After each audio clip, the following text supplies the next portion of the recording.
Bonjour à toutes et à tous et bienvenue dans cette magnifique vidéo où on va parler de Conqueror's Blade. Children of Heimdall, fates unwoven, hidden things I know, yet more I see. Odin gathers his war gods before Loki's spawn. Loud bays the wolf before gaping hell. The gates of Valhalla torn asunder. Ragnarok is come. Alors lors de cette vidéo on va faire la review des Skjalmos, des Valkyries, des fils de Freya, des poulettes, des féministes dans le jeu de con... Je sais pas. Elle a plein de noms, elle en a, je sais pas combien de noms a cette unité. Nous on va les appeler les Valkyries parce que ce sera plus simple que Skjalmos ou autre. On va les appeler les Valkyries. Bon, pour commencer, si vous voulez débloquer les Valkyries à 100%, c'est-à-dire vraiment les avoir à 100%, ça va vous demander 7 paliers de défis. Les défis en gros c'est par exemple si vous voulez débloquer une unité, vous allez avoir 8 défis, faut en faire 6 sur les 8 qui sont proposés. Et genre dans les défis il y a tuer 250 unités ennemies en une game. Et faire ça 7 fois. C'est un exemple. Et des fois c'est plus 120 unités et demie parce que 250 c'est violent. Mais bon, en tout cas vous aurez 7 paliers de défis à remplir pour finir à 100%. Après il faut savoir que les 4 premiers paliers suffisent amplement. Car au premier palier vous allez avoir, vous allez gagner l'unité mais pendant 3 jours, donc sur une durée limitée. Ensuite les autres paliers c'est de l'XP, des machins, des trucs bidules. Et au quatrième palier de défi, vous débloquez à 100% entre guillemets l'unité, dans le sens où vous l'avez dans votre inventaire, elle ne bouge plus, elle va passer pas plus pour une durée limitée, c'est elle est en CDI chez vous et puis c'est ok. Après bon, si vous voulez l'unité à 100%, il vous restera les 3 paliers de défis restants où là vous avez de l'XP, une doctrine spéciale pour les Freya, pour les filles de Freya, les Valkyries, ou alors un petit avatar à la fin qui à l'image des Skjalmos. C'est marrant parce que j'ai dit que je les appellerais les Valkyries, j'ai dit Skjalmos, fils de Freya. J'en ai marre de cette unité. Si vous voulez l'acheter avec des souverains, alors les souverains c'est l'argent payant du jeu, donc vous devrez dépenser de la vraie thune, dans la tunasse, la moula dans le jeu. Si vous voulez l'acheter avec du vrai argent, ce sera 4000 souverains pour débloquer les 4 premiers paliers de défi. Un palier de défi c'est 1000 souverains pour cette unité. Et donc si vous voulez avoir indéfiniment cette unité c'est 4000 souverains. Si vous voulez elle à 100%, ça sera 7000 souverains. Au niveau des stats, eh bien au niveau de ses stats, elle est plutôt intéressante dans le sens où déjà en santé, elle a beau avoir moitié moins de vie que les berserkers qui sont l'unité qui est sortie juste avant elle.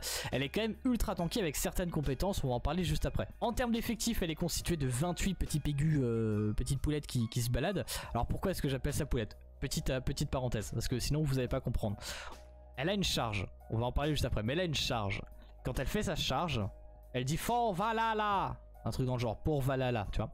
Mais quand la manière dont elle dit, on dirait un cri de poulet. Et preuve en image.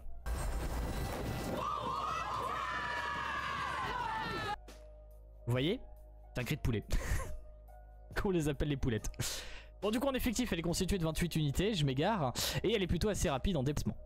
En formation, elle en a 3. La première, c'est paré, où elle va tout simplement se mettre dans une forme de carré assez dispersé devant toi. J'aime pas forcément cette formation, personnellement, je trouve qu'ils vont trop loin. Mais bon, voilà.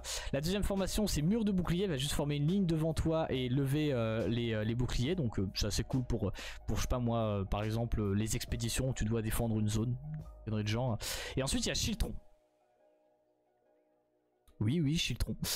Bon, en fait, pour faire plus simple, c'est juste elle fait un rond et elle lève le bouclier. Je sais pas pourquoi ils ont appelé ça Schiltron, mais c'est juste un rond. Alors peut-être qu'en scandinave, enfin je sais pas moi, en celtique ou en nordique, en viking, ça veut dire quelque chose Schiltron, mais bon, voilà, là c'est juste elle se fait un rond et elle lève les boucliers.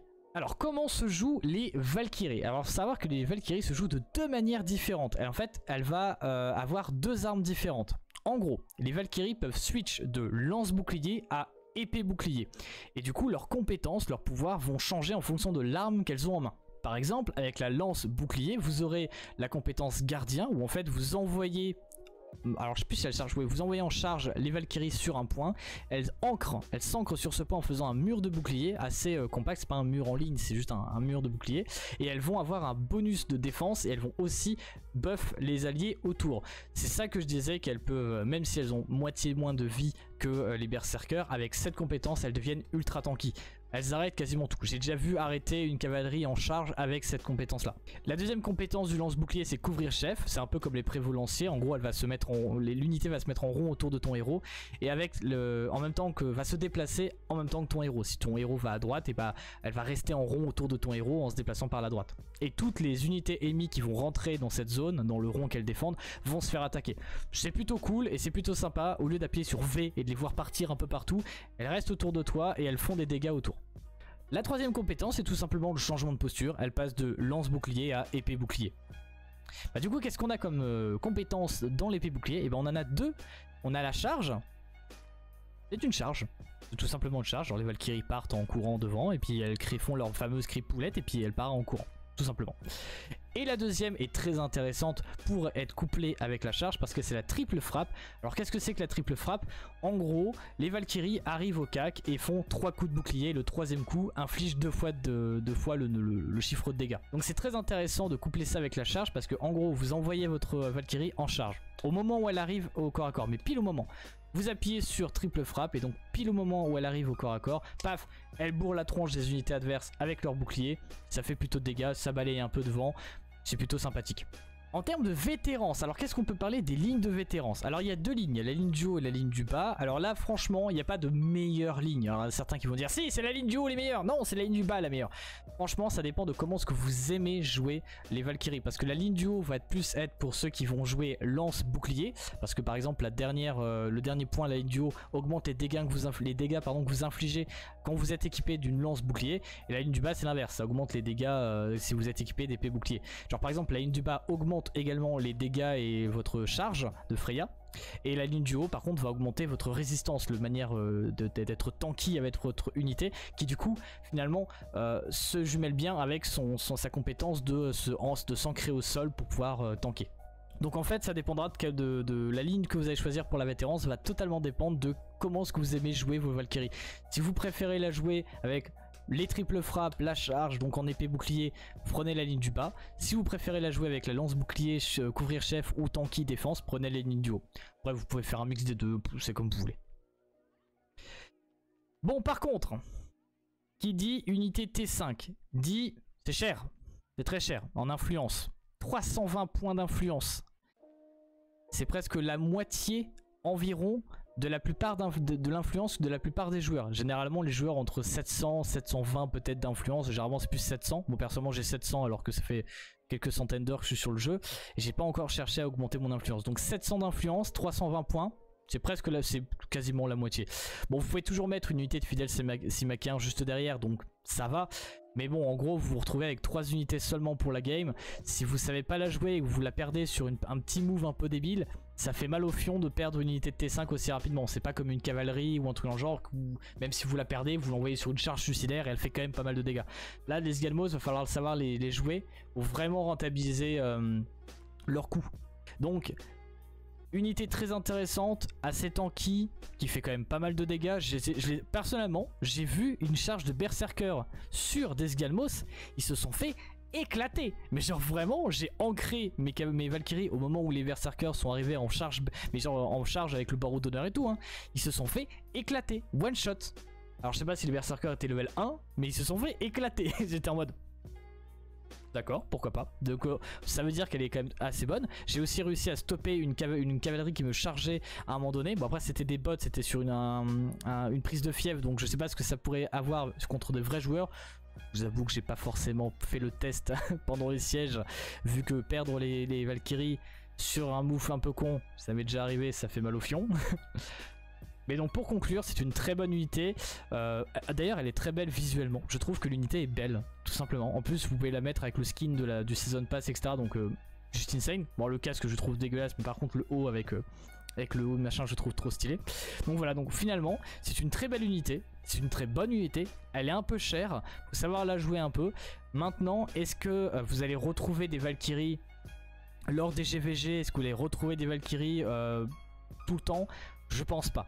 Je pense pas par rapport aux Berserkers qui ont vraiment une compétence qui est propre à eux qui est donc la charge, la rage une fois que votre barre de rage est remplie. D'ailleurs on en parlera dans une prochaine vidéo des berserkers. Donc par rapport aux berserkers, elle n'a pas vraiment de compétences propres aux Valkyries. Bon, il y a peut-être le triple frappe avec le coup de bouclier, mais s'ancrer au sol et être tanky, ça il y en a déjà d'autres qui le font. Charger, il y en a d'autres qui le font. Le couvre-chef, il y en a d'autres qui le font. Ça, au final c'est une unité qui a déjà des compétences qui existent déjà partout. Donc au final elle va pas apporter quelque chose d'original ou de quelque chose que les autres n'ont pas dans son unité. En plus elle coûte cher, donc je sais pas si en GVG ça va vraiment être joué ou autre, mais en tout cas c'est toujours très sympathique. Vous aimez juste le côté nordique ou le style de gameplay de l'unité, ça peut toujours être très sympathique de jouer un peu d'Xgalmos en siège ou dans d'autres games. De toute manière actuellement elle est sortie il y a à peu près une semaine, donc vous ne voyez que ça. Alors c'est toujours très sympathique de voir 3-4 Sgalmos qui se baladent. Ça fait un peu mal aux fesses pour l'équipe ennemie, sauf quand vous prenez une charge de cavalerie par derrière. Donc c'est tout pour cette vidéo mesdames et messieurs, j'espère que ça vous a plu. N'hésitez pas à mettre un petit commentaire pour donner votre avis, un petit pouce bleu, vous aussi vous abonner à la chaîne. Je ferai d'autres vidéos comme ça sur Conqueror's Blade, sur les unités qui sortent, etc. J'espère que ça vous a plu et on se retrouve en live quasiment tous les jours de 17 h à 22 h. Surtout tous les lundis, si je fais ma session hebdomadaire, je vous fais gagner des giveaways en stream sur Conqueror's Blade grâce à MyGames. Bisous MyGames, merci à vous. Et je vous fais des gros bisous et salut, des potos tout le monde.